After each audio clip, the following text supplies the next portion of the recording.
அடுத்து எங்கன்னு பார்க்குறீங்களா, நம்ம குருவாயூர் தாங்க அடுத்து போக போகிறோம். சாவக்காடு பீச்சு முடிஞ்சது.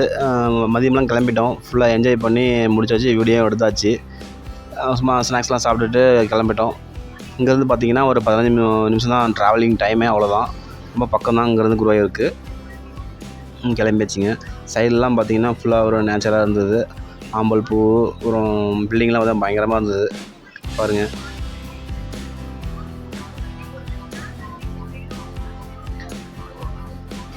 டைம் போனதே தெரியலைங்க, அவ்வளோ ஜாலியாக போச்சு பீச்சில். இப்போ ப்ளஸ் பாயிண்ட் பார்த்தீங்கன்னா பீச்சில் யாரும் கூட்டமே இல்லை, அதனால் எங்களுக்கு ஜாலியாக இருந்தது.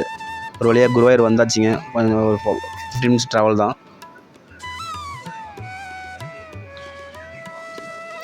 கோயில்களில் பார்ப்போம் எவ்வளோ கூட்டம் இருக்கா இல்லையா அப்படின்னு. ஏன்னா இன்றைக்கி தான் புலிகளி.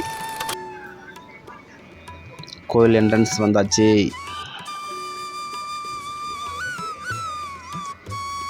இதில் என்னென்னு பார்த்தீங்கன்னா, நாங்கள் பேண்ட் ஷர்ட் போட்டதுனால கோயிலுக்கு உள்ளே போய் சாமி கும்பிட முடியல. வேட்டி கட்டி இருந்தால் மட்டும்தான் உள்ள அலவுடு. நாங்கள் ஃபுல்லாக உள்ள என்ட்ரன்ஸ் உள்ளே போய் பார்த்துட்டு வெளியே சாமி கும்பிட்டு வந்துட்டோம். நீங்களும் ஃபுல்லாக பார்த்து என்ஜாய் பண்ணுங்கள். இன்றைக்கி புலிகளி கூட்டம் கம்மியாக இருக்குன்னு நினச்சிங்க. ஏன்னா நம்ம பார்த்திங்கன்னா கோயிலில் ஒரு நினைக்கும் கூட இல்லை, ஃபுல்லாக கூட்டம் இருந்துச்சு, நிறையவே இருந்தது. ஃபுல்லாக நெரிசலாக தான் இருந்தது. என்ன ஒன்று, வேஷ்டி கட்டிட்டு போயிருந்தா உள்ள சாமி கும்பிட்டுருக்கலாம், மிஸ் பண்ணிட்டோம். நெக்ஸ்ட் டைம் வரும்போது கண்டிப்பாக எல்லாம் ப்ரிப்பேர்டாக தான் வருவோம்.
கோயில்களில் பார்த்தீங்கன்னா 2-3 இடத்துல பார்த்தீங்கன்னா பரதநாட்டியம் ஆடிட்டு இருந்தாங்க, நல்லா இருந்தது. அப்புறம் யானை ஒன்று வந்துச்சு பாருங்கள், யானை தீனி போட்டாங்க, சாப்பிட்டு இருந்தது, அழகாக இருந்துச்சு. இப்போ கோசலில் போய் வீடியோ எடுத்துருந்தோம். உங்களுக்குலாம் டைம் கிடைக்கிறப்ப இது மாதிரி ஒரு 1 டே ட்ரிப் பிளான் பண்ணுங்கள்.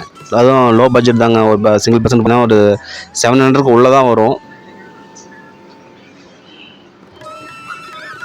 இப்போ பார்த்தீங்கன்னா இப்போ என்னென்ன பிளேஸ் பார்த்தோன்னு பாருங்கள். ஃபஸ்ட்டு புலிகளி பார்க்க போயிருந்தோம், அப்புறம் சாவக்காடு பீச்சு, அப்புறம் பார்த்தீங்கன்னா நம்ம குருவாயூர்.